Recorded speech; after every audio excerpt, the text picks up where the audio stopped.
दोस्तों अक्सर आपने ये महसूस किया होगा कि कुछ देर आराम करने के बाद जब उठते हैं तो पता चलता है कि पैर सो गया है ना। कभी कभी ऐसा हाथों के साथ भी होता है।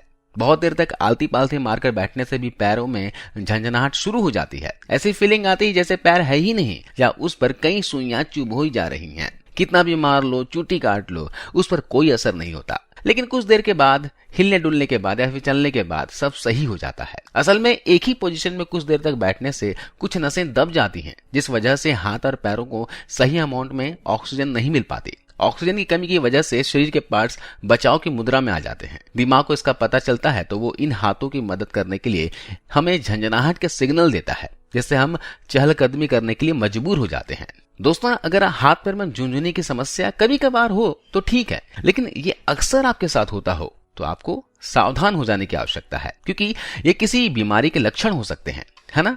तो आज की इस वीडियो में हम जानेंगे हाथ पैर सुन्न क्यों हो जाते हैं, इसके पीछे का वजह क्या है। इसके अलावा इसके इलाज के बारे में जानेंगे, डाइट के बारे में जानेंगे कि आपको क्या खाना है क्या नहीं खाना है, और साथ साथ ये भी जानेंगे कि किस बीमारी की वजह से हाथ पैरों में सुन्न की समस्या होती है। तो वीडियो से बने रहिए और वीडियो को बिना स्किप किए अंत तक जरूर देखिएगा। दोस्तों बार बार हाथ पैरों में सुन्न होने का वजह शरीर में न्यूट्रिशन की कमी भी होती है। अगर आपके शरीर में iron, calcium, vitamin B12, potassium की कमी होती है तो इससे हाथ पैर सुन्न हो जाते हैं। हाथ पैर के सुन्न की प्रॉब्लम से आराम पाने के लिए सबसे पहले जरूरी है कि आप अपने खान पान पर ध्यान दें। इसके लिए मैं आपको डाइट बताता हूं, आपको क्या क्या लेना है। आयरन की कमी को पूरा करने के लिए आप क्या खाइएगा, जितना हो सके अपने डाइट में हरी पत्तेदार सब्जियों को शामिल कर लीजिए, खासकर पालक को।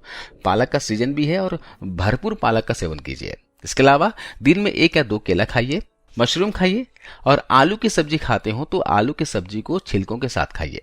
आलू से आपको आयरन भी मिल जाएगा और पोटेशियम भी मिल जाएगा।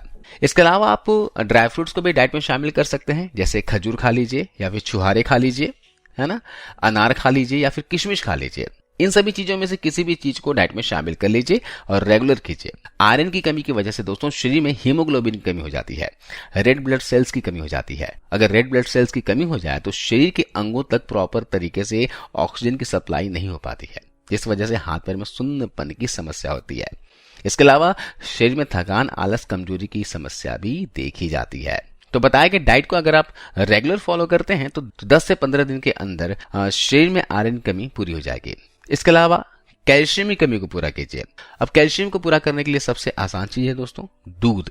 1 गिलास दूध आप रोजाना पिया करें। अगर दूध आप नहीं पीते हो, डेयरी प्रोडक्ट नहीं लेते हो, तो उसकी जगह आप तिल खाइए, तिल गुड़ का लड्डू खाइए। अभी सर्दी का मौसम है, तिल में काफी मात्रा में कैल्शियम पाया जाता है, मैग्नीशियम पाया जाता है। इसके अलावा गुड़ में आपको आयरन कंटेंट मिल जाएगा, पोटेशियम भी मिल जाएगा। तो आप तिल गुड़ का लड्डू खाएंगे तो इससे कैल्शियम, आयरन और पोटेशियम तीनों ही चीजों की कमी पूरी हो जाएगी।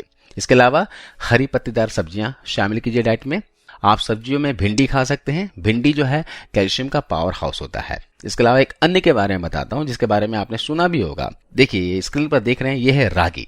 रागी दोस्तों राई के दाने की तरह छोटे छोटे होते हैं, लेकिन राई नहीं होता। रागी और राई दोनों अलग अलग चीजें हैं। रागी अन्न है जिसे मोटा अनाज कहते हैं। आपको आसपास से किसी भी किराने की दुकान में मिल जाएगा। इसे नाचनी या फिर मड़ुआ के नाम से भी जानते हैं। तो जिन भी सज्जन को, जिन भी व्यक्तियों को जोड़ों में दर्द, घुटनों में दर्द की प्रॉब्लम रहती है, शरीर में कैल्शियम की कमी हो गई है, तो उन्हें रागी का सेवन जरूर करना चाहिए। अगर झुनझुनी की समस्या है तो भी आप रागी का सेवन कीजिए। इसके अलावा सबसे खास चीज विटामिन B12।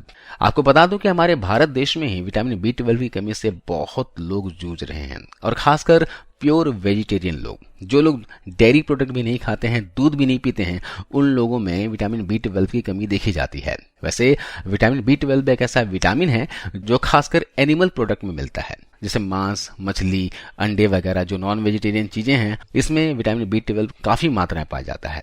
इसके अलावा दूध, बटर, चीज वगैरह में भी विटामिन B12 पाया जाता है। तो अगर आप नॉन वेजिटेरियन हैं तो आप अंडे और मछली को डाइट में शामिल कीजिए रेगुलर। अगर आप वेजिटेरियन हैं, दूध, डेयरी प्रोडक्ट लेते हैं, तो दही, छाछ, दूध, पनीर, चीज, मक्खन वगैरह का सेवन जरूर कीजिए। अगर आप डेयरी प्रोडक्ट भी नहीं लेना चाहते हैं तो आप बाजार में मिलने वाले कुछ पैकेट्स फूड खा सकते हैं, जैसे कि ओट्स खा सकते हैं।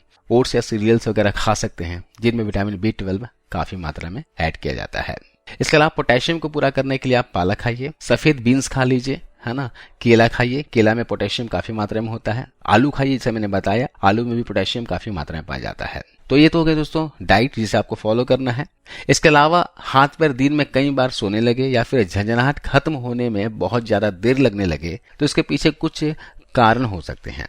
गले से लेकर हाथ या पीठ से लेकर पैर के तलुओं तक झंझनाहट महसूस होती हो तो हो सकता है कि किसी चोट या फिर गलत तरीके से बैठने या फिर गठिया जैसी बीमारी के कारण नस दब गई हो। अगर आपको सिर्फ एक नहीं दोनों हाथों में झंझनाहट होती है तो इसके लिए विटामिन B12 की कमी जिम्मेदार है ना। तो आपको डाइट के जरिए विटामिन B12 की कमी को पूरा करना है या फिर आप डॉक्टर से बात करके इसका सप्लीमेंट भी ले सकते हो। इसके साथ दोनों हाथों में झंझनाहट होने के साथ साथ शरीर में थकान महसूस होगी और हो सकता है कि आपको एनीमिया भी हो। इसके अलावा अगर आप दिन भर अपने कंप्यूटर स्क्रीन के आगे बैठकर टाइपिंग करते रहते हैं तो हो सकता है कि उंगलियों के रिपीट मोशन से उनकी नसें दब जाए जिसकी वजह से हाथ में झंझनाहट होने लगे। अगर झंझनाहट की वजह यही है तो आपको अपनी डेली रूटीन में खास चेंजेस लाने की आवश्यकता है। इसके अलावा रीढ़ की हड्डी में दिक्कत आने से भी झंझनाहट महसूस होने लगती है। इसके साथ ही जो लोग डायबिटिक हैं जिनका शुगर लेवल बहुत ज्यादा बढ़ा हुआ है तो हो सकता है कि आपका हाई ब्लड शुगर जहर की तरह काम करे, इससे आपको हाथ और पैरों में झंझनाहट महसूस हो सकती है। थायराइड में भी झंझनाहट का एहसास होता है। अगर आपको हाइपोथायराइड हो या फिर हाइपर थायराइड हो तो आपके शरीर में झंझनाहट की समस्या हो सकती है। अगर आपको कमजोरी महसूस होती है, सुन्नपन या झंझनाहट का एहसास हमेशा होता रहता है, साथ ही डबल चीजें दिखाई देती हैं तो एक बार डॉक्टर से जांच करवा लीजिएगा। हो सकता है कि आपको मल्टीपल स्क्लेरोसिस हो।